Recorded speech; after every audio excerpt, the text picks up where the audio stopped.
الرحيم من المؤمنين رجال صدقوا ما عاهدوا الله عليه فمنهم من قضى نحبه ومنهم من ينتظر وما بدلوا تبديلا.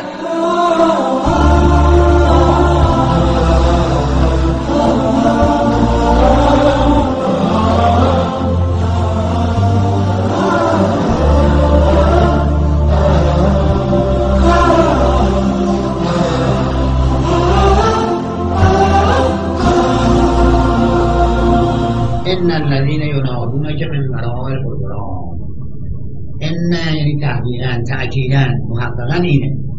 الذین ینادونک، اونایی که من ندا میکردم از پشت حجره پیغمبر اکرم دور مسجدش حجره‌های ساخته بود برای خودش و اصحابش.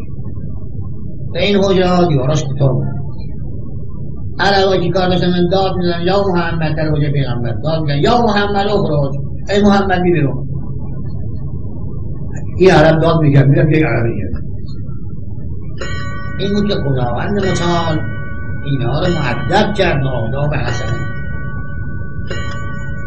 بفرمود ان الذین ینادونک، این درستی تحقیق ان الذین ینادونک، این اصحاب ما اینطوره که اینطور حاضرن به ما ضرر بزنن برای خودشون ثواب میکنن.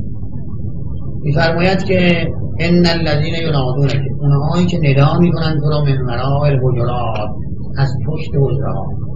یه مذهبی هم به شما بگن عادت دارن به اصحاب پیغمبر لعن میکنن و میگن همه منافق شدن، همه مرتد شدن الا سلمان و ابوبکر. این کلمات این ضد قرآن. اصحاب پیغمبر 30,000 قشون رفته فداکاری کرده، در جنگ احد 750 نفر یاری پیغمبر کردن و همه زخم خوردن. علی بن ابی طالب علیه السلام 80 یا 90 زخم، عمر 21 زخم و تمام تواریخ نوشته. شماها یه زخم شاهده، زخم شمشیر آقایان، شوخی حلوانی، زخم شمشیر 21 شمشیر خوردن عمر در جنگ احد به ایستادگی کرد. خب اصحاب پیغمبر اینا که خدا اینا رو که بیعت کردن با پیغمبر 4000 نفر همه رو میگه رضی الله عنهم و اعد الله لهم مغفرة و اجرا عظیما و اولئک هم المؤمنون حقا. خدا میگه مؤمن حقیقی اینا، خدا از اینا راضیه و اعد الله لهم مغفرة و اجرا عظیما. اجر عظیم خدا پاداش بزرگ رو برای اینا، برای اصحاب پیغمبر که فداکاری کردن. خدا برای این خدا این حرفا رو برای اصحاب مهاجرین و انصار زده و خدا اینا رو میشناخته که گفته. خدا اشتباه نکرده، خدا بنده شناسه، عاقبت بنده هاشو میشناخته که تعریف کرده. حالا شما لعن میکنی ضد قرآن، ضد قول خدا. کسانی که اصحاب مهاجرین و انصار را لعن میکنن و میگن اینا مرتد شدن، اینها ضد قرآن میگن. میگن آخه منافق بودن. بله منافق بودن، اما کی منافق بود؟ اون که جنگ میرفت منافق نبود. اونی که در مدینه میمون تنبلی میکرد منافق بود. کیه؟ پیش کنون نه مهاجرین نه انصار. اونایی که تنبلی کردن و اونایی که منافق آمدن، اینها نشانهاشون در قرآن گفته. چیه؟ عفالله عنک لما اذنت لهم. خدا پیغمبری به خودت رو عفو کنه، بد کاری کنه، خدا عفوت کنه. لما اذنت لهم، چرا اونها اذن داری که به جنگ نیان؟ یه در منافقین بودن، در 15 نفر که اجازه گرفتن به جنگ نیان. این در 15 نفر منافق. عبدالله ابن ابی و اصحابش اینا منافقن. بله نشانهاشون در قرآن گفته.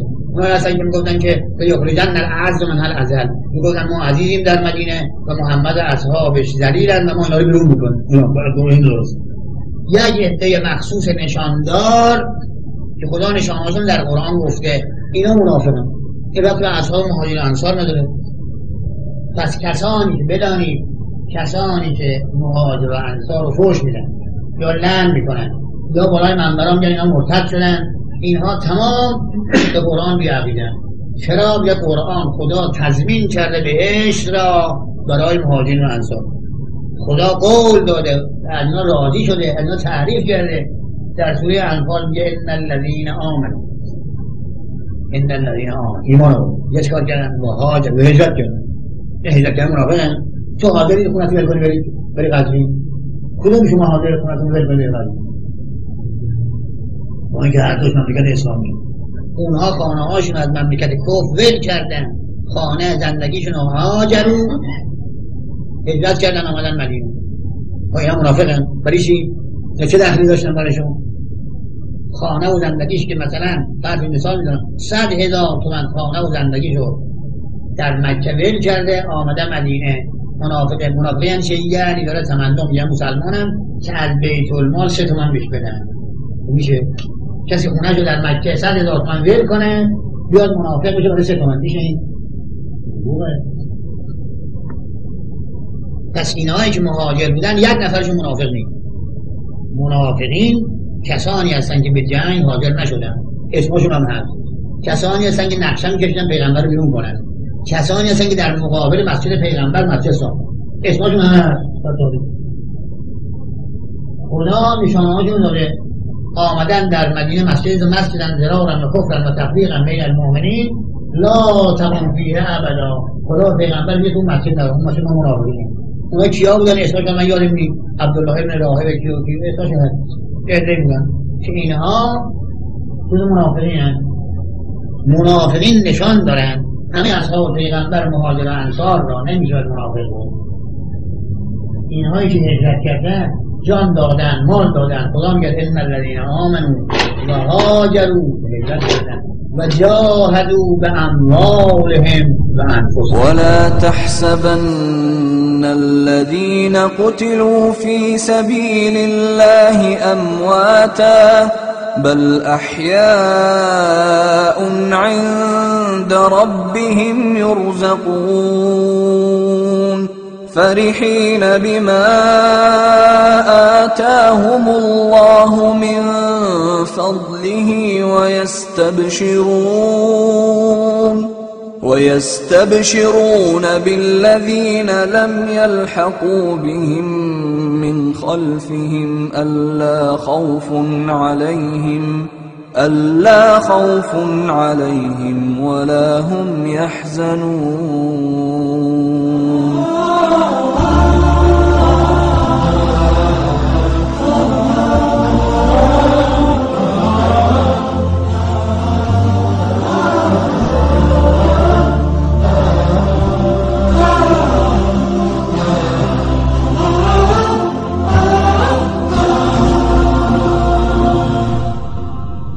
والذین آمنوا و نصروا اولئک هم المؤمنون حقا. یه مؤمن حقیقی اینا مرتد شدن. پس خدا رو نعوذ بالله خدا ناشیه، خدا جاهله. ما حاضر نیستیم یه شمشیر بخوریم، یه چاقو بخوریم، یه گلوله بخوریم. حاضر نیستیم یه سیلی بخوریم برای دین. و به اونایی که هزاران سیلی خوردن اونا میگه منافق. ما شدیم مؤمن. ما چیکار میکنیم؟ خیلی که توپ بزنن تهرانی‌ها چیکار میکنن؟ جمع میشن دور هم دم میگیرن، تصلیف میکنن، دم میگیرن، کوماشون همچی میکنن. اینا شدن جز مؤمنین. دم میگیرن برای رقیه، دم میگیرن برای علی اکبر، دم گرفتن و تصلیف خواندن. اینا مؤمنین حقیقی هستن. اما اونایی که در نکاح پیغمبر جنگ کردن، پر از خون شدن، جان دادن، مال دادن، اونا منافقن. میگن اگر دین اسلام واقعا اینه که اینا میگن اصلا دین به ولش کن، بیدینه بهتر. کسی در نگاه پیغمبر بره مال بده، جان بده، هجرت بکنه، جنگ بکنه، زخمی بکنه، آخرش میشه منافق. پس منافقین یه عده مخصوصی بودن، نامهاشون هم هست، نشانهاشون هم در قرآن هست. در همه هم که منافق بود.